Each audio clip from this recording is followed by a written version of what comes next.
of all, wishing you all a Merry Christmas.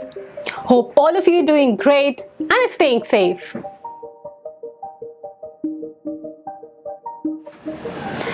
In this video, you will learn कि कैसे आप अपने किसी भी लोन को जल्दी से जल्दी फोरक्लोज कर सकते हो। एंड इसमें मैंने कुछ अपने ही क्लाइंट्स के एग्जांपल्स लिए हैं। For example, one of my clients, he took a car loan, and when he consulted me, he wanted to close it as soon as possible. So we made a plan, and we foreclosed it within a span of 1 year. Yes, you heard me right. Within a span of 1 year, we foreclosed it. Currently, one of my clients has a housing loan. A housing loan for a tenure of 25 years. They approached me stating, can we foreclose the same? We said, why not? We made a plan for them, and guess what? Now the plan says that the tenure of the loan can get reduced to 10 years. Yes. You want to know how we are doing all this? Please watch this video till the end. Please do not forget to subscribe, like, share and comment on my YouTube channel. Before we jump onto foreclosure strategies, let us discuss कि हमें कैसे ये choose करना है कि हमें किस bank या NBFC के साथ अपने लोन के लिए जाना है। फर्स्टली, क्या आपको ये डिफिकल्टी हो रही है ये जानने में कि आपको किस बैंक या NBFC के साथ जाना है लोन के लिए? Not anymore. We have a help for you. अगर आपको कोई भी NBFC या बैंक को ये बोल रहा है कि okay, we are here to help you out and we can like grant you a loan as quickly as possible, then please hold on. Firstly, check with your friends, relatives कि क्या उन्होंने कभी उस बैंक के NBFC के साथ कोई loan लिया है? If yes, are they facing any issues? अगर yes, then please be cautious. क्योंकि कई बार ऐसा होता है कि ये आपको अट्रैक्ट करते हैं by saying कि हम कोई भी प्रोसेसिंग फीस नहीं लगाएंगे, but yes, there is a click कि वो आगे इतने सारे उनके हिडन चार्जेस होते हैं। लाइक फॉर एग्जांपल कि अगर आपका कोई भी आगे जाकर के किसी भी जगह पर ROI चेंज हो रहा है, फॉर दैट मैटर्स कि अगर वो डिक्रीज हो रहा है ROI, then every time whenever there is a change, आप उसको चेंज कराने के लिए जाओगे, they will levy charges on it, some thousands, like 3000, 5000। So it is better कि आप ऐसा कोई बैंक चूज करें जहां पर ऑटोमेटिकली ही ROI चेंज होता हो। Secondly, never ever rush while availing the loan. कभी भी इस जल्दबाजी में मत रहिए कि मुझे कोई जल्दी से ही कोई लोन दे दे। उससे क्या होगा कि आप किसी ऐसे बैंक या NBFC के चक्कर में पड़ जाएंगे जहां पर वो आपको बहुत ज़्यादा ही higher rate of interest charge करेंगे, जिसका मतलब होगा कि आप हायर EMI पे करते रहेंगे फॉर ईयर्स। उससे बेहतर ये है, give yourself some time. आप अपने आप को इतना समय दें कि अपने डॉक्यूमेंटेशन को प्रॉपर रखें, KYC डॉक्यूमेंट्स पूरे प्रॉपर रखें, और हो सके तो आपके जितने भी बोरोवर्स हैं, लाइक अगर आप एक बंदा लोन ले रहा है या देयर आर 2 or 3 बोरोवर्स, को बोरोवर्स, देन मेक श्योर कि आप सबके डॉक्यूमेंट्स को अलाइन करें, pin them separately and then hand it over to the bank. उससे क्या होगा, it will make easier for the bank to read your documents and to check your ITRs on a faster pace so that they'll grant you loan faster and they'll disburse the loan quickly. Thirdly, not satisfied with the present ROI of your bank क्योंकि आपको कहीं और से better rate मिल रहा है, don't worry, आप अपने bank से भी बात कर सकते हैं। एंड हो सके तो आपने जिस बैंक से भी बात करी है जहां पे आपको वो लेस ROI पे लोन देने को तैयार हो रहा है, टेक देम इन राइटिंग। आज देम कि वो आपको राइटिंग में दें कि वो आपको कितना रेट ऑफ इंटरेस्ट आपको वो ऑफर कर रहे हैं, और वही राइटिंग आप उनको ले जा करके अपने बैंकर्स के पास भी लेके जा सकते हैं, उनको दिखा सकते हैं कि सी, ये मुझे दूसरा बैंक दे रहा है कि आप मुझे यही ऑफर दे सकते हैं। एंड बिलीव मी कि they can. Please negotiate with them, and if you're one of their good customers who pay the installments regularly, they will consider your request. Fourthly, is your bank charging you unnecessarily? Like हर बार जब भी वो ROI change करने की बात होती है तो क्या वो आपको एक्सेसिव चार्ज कर रहे हैं, या इफ लाइक कोई डॉक्यूमेंट्स आप उनसे मांग रहे हैं, then also they are charging you. In any such scenarios, you always have an option कि आप बैंक को स्विच कर सकते हो. But yes, with switching comes the expenses. Like for example, अगर आप कभी भी कोई बैंक स्विच करते हो फॉर अ लोन, उसमें क्या होता है, दी ट्रांसफरी बैंक, दैट मीन्स कि जिस बैंक में आप ट्रांसफर करने जा रहे हो आपके लोन को, वो लोग कुछ आपके documentation charges, processing charges, notary charges, ये सब आपको लेवाई करेंगे। तो मेक श्योर कि आप जब भी कोई भी लोन अगर आप ट्रांसफर करने की सोच रहे हो, आप उस कैलकुलेशन को अपने नजर में रखें। मोस्टली व्हाट हैपेंस इज कि whenever you are thinking of to switch a bank, make sure कि you do it in the early stages of your loan. उससे क्या होगा कि आपका लोन का जो टेन्योर है वो बहुत जल्दी कम होगा। But yes, if you make it large कि आप उसको कर रहे हो 10 साल बाद, 12 साल बाद, it will not be a benefit for you. So make sure you would do a firm calculation before switching off the loan. Do you want a calculation for your loan? Whether you should be shifting a loan or not? Then please drop a mail on my mail ID. Now let's touch point on our foreclosure strategies. Always keep a regular check on the ROI of your loans. That means आपका bank आपको क्या rate of interest पे loan charge कर रहा है, उसको please हमेशा check करते रहिए। Every 3 months or 4 months. I am telling you this thing just for the reason कि जब भी बैंक कभी रेपो रेट अपना कम करता है, with the repo rate decrease there comes a decrease in your loans also. Reason behind कि repo rate एक ऐसी चीज है जहां पर बैंक को लोन मिलता है आरबीआई से, अगर वो कम होगा तो डेफिनेटली जो आपको बैंक लोन दे रहा है उस पर भी वो चार्ज कम करेगा। Now here it is a point, मैं आपको इसलिए बोल रही हूँ क्योंकि कई जगहों पर मैंने ये नोटिस किया है with few banks and NBFCs in my personal experience, जो मैंने अपने क्लाइंट्स के साथ नोटिस किया है। What they do is they don't decrease it by themselves. वो कुछ 0.1 बेसिस पॉइंट कम कर देंगे, कभी 0.2 बेसिस पॉइंट्स कम कर देंगे, but they won't decrease it to an extent जो कि होना चाहिए। लाइक जैसे मैंने आपको अभी ऊपर ही अपना एक एग्जाम्पल दिया था क्लाइंट का, जो कि हाउसिंग लोन उनका चल रहा है and it was like for 300 months and we have made a plan for them to foreclose it for a period of 10 years. अब इसमें ये एक क्लिक है कि उनका जो लोन है 8.9% पे था in the month of July 2020, जबकि ऑलरेडी रेपो रेट कम होकर के बैंक्स ने अपने रेट्स ऑलरेडी रिड्यूस कर दिए थे। जब उन्होंने मुझसे कंसल्ट किया, व्हेन आई चेक्ड अप कि उनका 8.9% पे उनका जो लोन चल रहा है, देन आई आस्क्ड देम कि आप अपने बैंक से पहले कंसल्ट कीजिए what is the present ROI which is prevailing in their bank, and guess what, it was 7.2%। But they never ever realise कि कभी उन्होंने नोटिस ही नहीं किया था कि उनका जो आरओआई है वो भी उनको चेक करना चाहिए। Then after when I told them to check it, उन्होंने अपने बैंकर से बात किया, उन्होंने उसी समय उनको 7.2% पे दिया। एंड येस, उनका लोन जो है वो 300 मंथ्स से straight away it got reduce to 240 months. But हाँ, यहाँ पर भी एक बात है, पता है when they went to the bank now what happened was, जब उन्होंने अपना लोन चेक किया, the tenure was actually increase from 300 months to 360 months. And वो भी क्यों हुआ था, वो भी I will tell you guys. होता क्या है कि हम हमेशा फ्लोटिंग रेट पर लोन लेते हैं, right? Bankers always ask us कि आपको फिक्स्ड रेट पर लेना है या फ्लोटिंग पे, बट मोस्टली फ्लोटिंग ही सही रहता है, बिकॉज अगर आपका कम होगा loan then definitely it will get reduce, the tenure will get reduce. तो उस केस में क्या हुआ था, उनके केस में क्या हुआ था, दे टुक अ लोन फॉर 300 मंथ्स, बट क्योंकि बीच में ऐसा टाइम आया था जहां पर लोन का रेट ऑफ इंटरेस्ट बढ़ गया था, so it got rose from 8.5% to 8.9%, and for few months it got rose to 9.1% also. But since during the pandemic time there was a slash reduction in the rate of interest, वो 8.9% से 6.9% तक भी गया है। तो what happened कि when they went to the bank, उनका जो लोन का रेट ऑफ इंटरेस्ट चल रहा था उस समय, that was 8.9%, क्योंकि वो 8.5% से बढ़ के 8.9% हो गया था।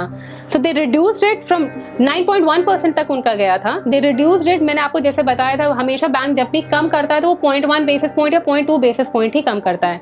Till the time you don't pay them, ऐसा कुछ बैंक से NBFCs ही करते हैं। So with them it got reduced to 8.9%। अब उनका लोन का जो रेट है वो उनका अभी जो टेन्योर चल रहा है that is for 240 months, but yes still we are gonna plan for 10 more years reduction. अब वो कैसे कर रहे हैं, this is my next point where I will tell you in detail कि हम 10 years और कैसे रिडक्शन का प्लान कर रहे हैं।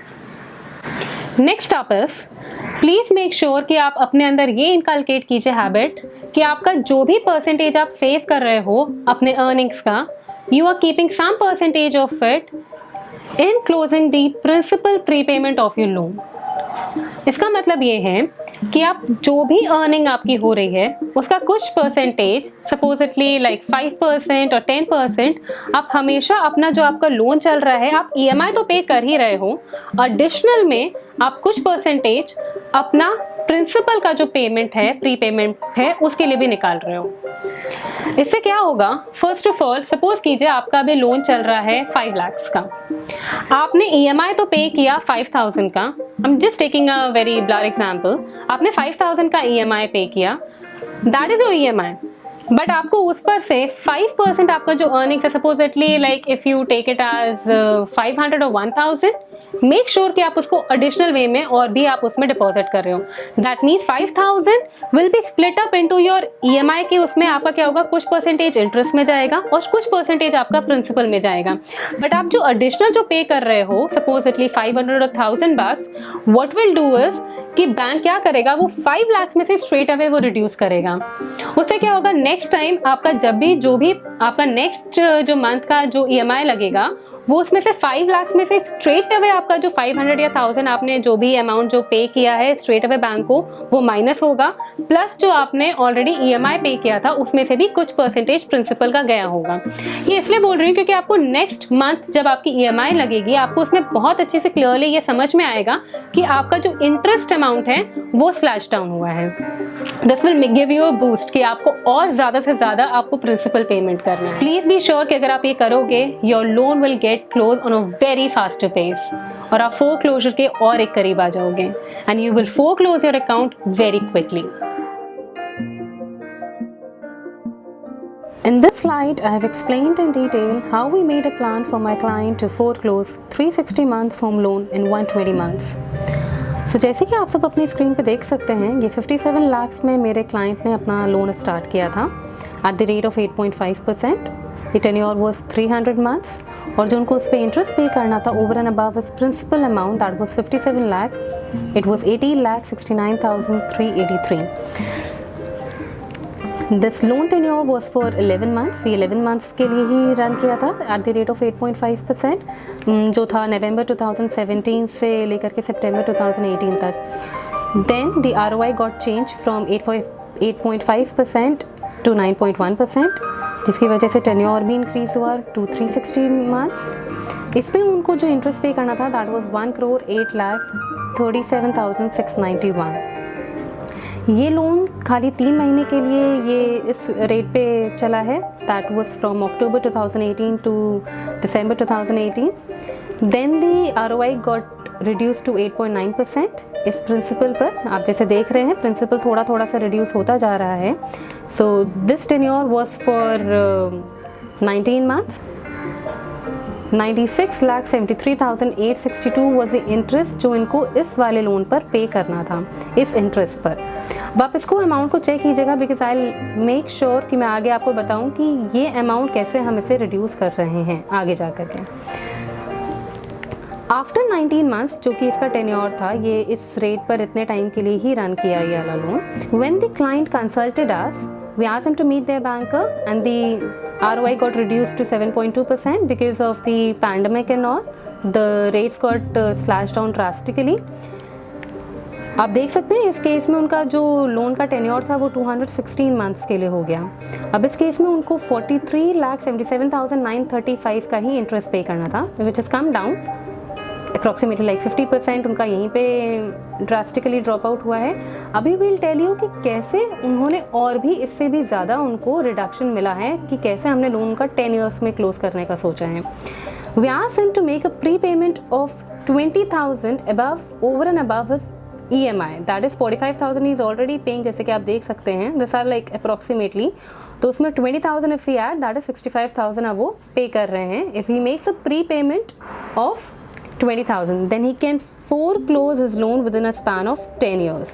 Yes. अब इस केस में आप देखिए वो 22,57,388 का ही इंटरेस्ट पे कर रहे हैं। ऑन द कॉन्ट्रेरी, जब उनका जो लोन का था, जब वो स्टार्ट किया था उन्होंने, जब वो 19 मंथ्स वाला जो टेन्योर मैं आपको बता रही हूँ, वो 330 से before like they spoke to their banker, that was for the duration of 336 months, जिसमें उनको इंटरेस्ट पे करना था 96,73,862। सो अब जो उनका आप सेविंग्स देखोगे, so that comes out to be 74,17,402, which comes out to be approximately 76.66% की वो सेविंग्स कर रहे हैं। So make sure guys कि आप अपने लोन के ROI को चेक करते रहें एंड आप प्रीपेमेंट्स करते रहें हमेशा मंथली जितना भी आप सेव कर रहे हो उसमें से. So this is a monthly budget which I've planned for my client. As you all can clearly see, his income is 1,50,000. That is a net income after the deduction of the taxes. And here I have kept like 85,000 for the household expenses, where the EMI is included and the prepayment is also included. That is 20,000 is included in this. Transport के लिए मैंने 5,000 रखा है, utilities के लिए 5,000, dine out के लिए, that is for entertainment के लिए 5,000. I have kept education उनका 20,000 है because उनका requirement था इस चीज़ का, so I've kept it for 20,000. So overall this is 1,20,000 and the savings which comes out to be is 30,000 for their short term and long term investments जो उनको करने हैं. For that I've kept is 30,000. Still, do you feel that you're left with zero balance for making a prepayment of your principal balance? The choice is yours. You need to make a firm choices between few of them which I'm gonna iterate you right now. क्या आप हर रोज एक नया cloth खरीदने में आपको एक immense pleasure मिलता है, या फिर paying off your principal balance? और else do you feel more relaxed to go on an outing कि जब मन चाहा हम चले गए and spending a huge amount on it, और या फिर you feel an relaxation in paying off your principal balance? Do you feel कि डाइन आउट के लिए जाना हर वीकेंड हर weekday and spending a huge amount on it gives you immense pleasure, or या फिर paying off your balance, of your prepayment of your principal balance? The choice is yours. Always remember, if earning is difficult, the savings is equally difficult. That means कमाना जितना मुश्किल है, बचाना उतना ही मुश्किल है. And yes, I'm not asking you all to not enjoy your life. You do so, but yes, always remember कि कितना हमें enjoy करना है, so that our body also don't give up, right? हम अगर हर रोज अगर एक हम वीकेंड की पार्टी पर जा रहे हैं या हम डाइन आउट पर जा रहे हैं, just think on that our body will also not allow that, right? So better to save your body also and save your money also. And yes, saving money in a right direction is always very important. Choose between the two wisely as this will decide your future. Hope this helps. Thank you.